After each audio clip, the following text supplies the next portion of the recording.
Welcome to Mindfulness Unscripted. I'm Jon Orsini. Take a big breath in. Here we go.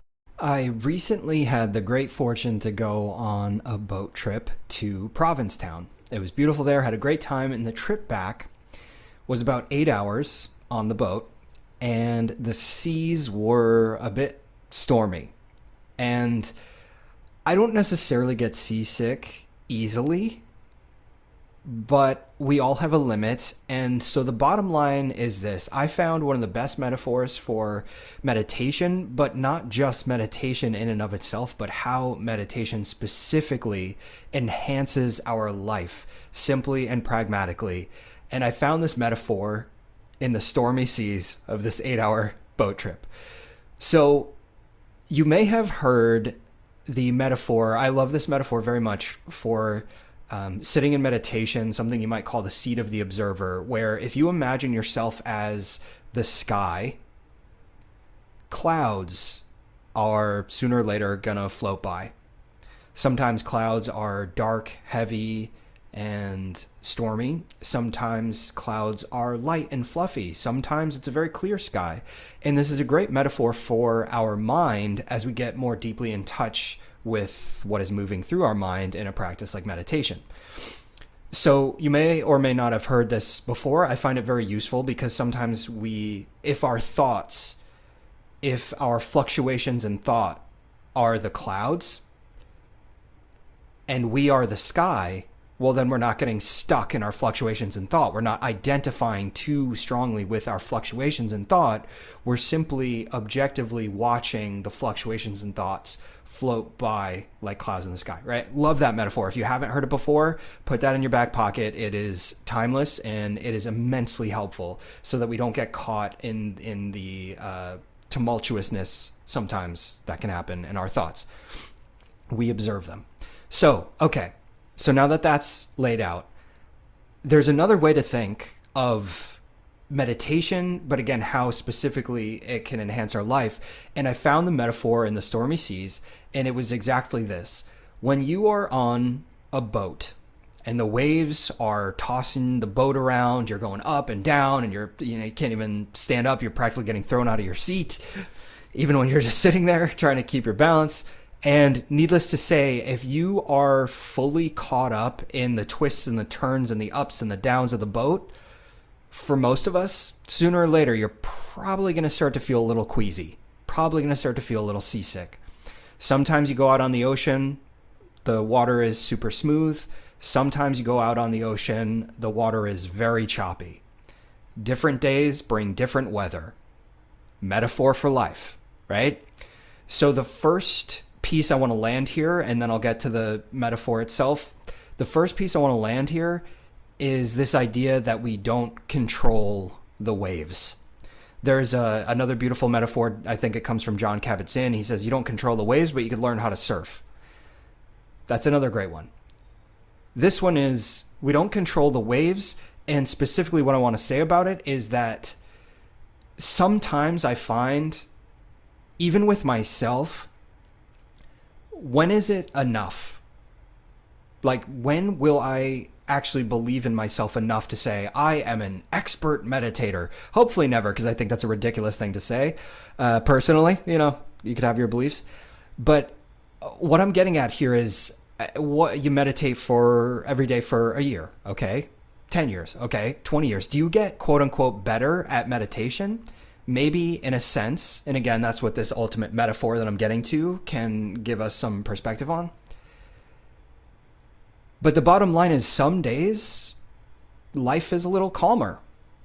Some days life is chaotic. And I have had a meditation practice for over 20 years now.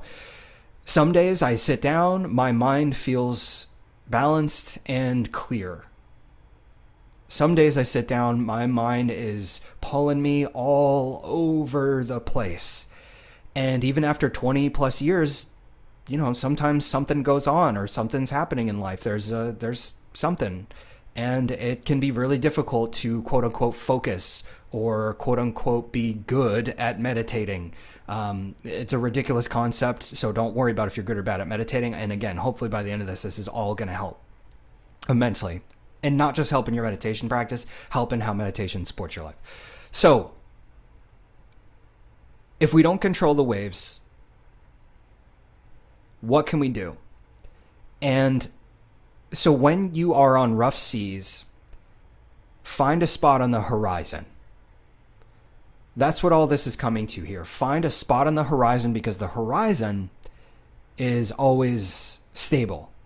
So even as the boat, as whether the waves are small, the water's relatively mellow, or if the water is very tumultuous and stormy, keep your eyes on the horizon. This is probably the number one advice regarding seasickness. Maybe second to, if you're going to be sick, go to the back of the boat, right? So keep your eyes on the horizon, because the horizon is always stable. It's like an anchor point. In archery, we talk about an anchor point. I could save that for another time in mindful archery. So the horizon is your anchor point. Now, to tie this all together, what is meditation? Such a ridiculous, huge concept, and we don't have to go down a rabbit hole here. I will offer this. Meditation is choosing a singular point of focus, and when your mind drifts or you get quote unquote distracted, you come back to that point of focus. Whenever I guide meditations at Kripalu Center, I'll often open this conversation, because I'm always deeply curious to learn about people's ways of defining or conceptualizing what meditation is, because for just one word, it is loaded for a lot of different reasons and a lot of different ways, coming from a lot of different lineages and cultures. And so meditation can take on a lot of different interpretations. And what I find is sometimes there are so many interpretations that it can become too big of a mountain to climb. It's like, I can't just sit here for 5 minutes and meditate. Meditation is, oh gosh, I'm not even good at meditation, right? Whatever the thing is, it's too big, it's too loaded. So I like to unpack and unload that word meditation and say, choose one point of focus. When your mind drifts, you return to that point of focus. Start there. If along that process you quote unquote clear your mind and find inner peace, if along that process you meet God, you can, whatever your languaging, whatever happens during that process, that is icing on the cake. But as long as you come back to choose one point of focus, and when your mind drifts, you get distracted, you come back to it, that is the foundation of a solid meditation practice. And then to tie it all together here, bringing it back to this metaphor of seeing the horizon when you're on the choppy water, you might not, in many ways, have control over the waves of your life, whether the sea is calm or stormy, but you can always find the horizon, and you can always keep your eyes on the horizon. And in the same way in our meditation practice, say, this is one of my favorites, of course, as a breathwork guide, the feeling of your breath. The feeling of your breath as an anchor point. Notice, right? Sit down, lay down, walking meditation, whatever it is. Notice the feeling of your breath.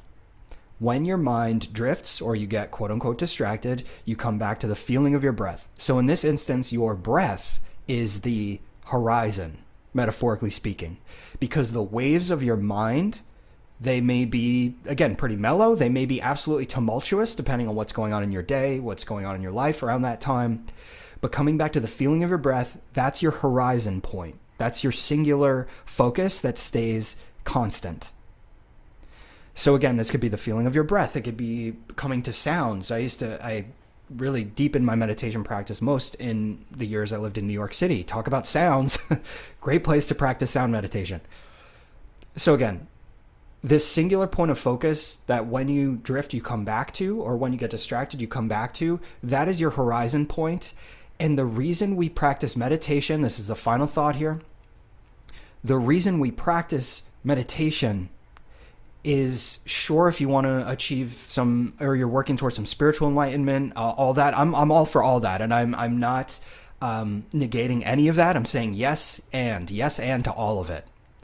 But bottom line here is meditation, even in just the smallest of doses, is the most practical way to create stability in your life, to recognize the waves for what they are, because waves come and they go. Waves are small or they're huge. The water is like a mirror, the water's so still it's like a mirror, or the water is choppy as can be, but the weather is always changing. And so the benefit of a meditation practice for actual life, put a pin in spiritual or any higher concepts, if you want to call them that, whatever, you put a pin in that for a moment. Meditation is a practical way to maintain constancy and clear-headedness amidst the storminess of what life can be. You can remain anchored to your values. And again, none of this means you're perfect. Certainly none of this means I'm perfect, right? We're all doing the best we can. But this is what a meditation practice is all about. It enhances our life on every level, because amidst the storms, amidst the beautiful weather, amidst whatever is present, we can maintain a sense of constancy. We can keep our eyes on the horizon. We can stay grounded and balanced. Again, sometimes the storms get real bad, so I'm not talking about perfection here, but when you keep your eyes on the horizon, it gives you an anchor point. So I hope this resonates. I hope this helps. As always, reach out anytime, jonorsini.com. You can reach out to me anytime there. Comments, leave comments. And I like to share these insights, thoughts, inspiring conversations, and guided practices every single Wednesday. Tune in, subscribe, share if it resonates. This is all about building community and finding practices that support you in the practicalities of everyday life. Hope it helps. Victory to the light within. New episode every Wednesday. jonorsini.com for upcoming events and more. Victory to the light within.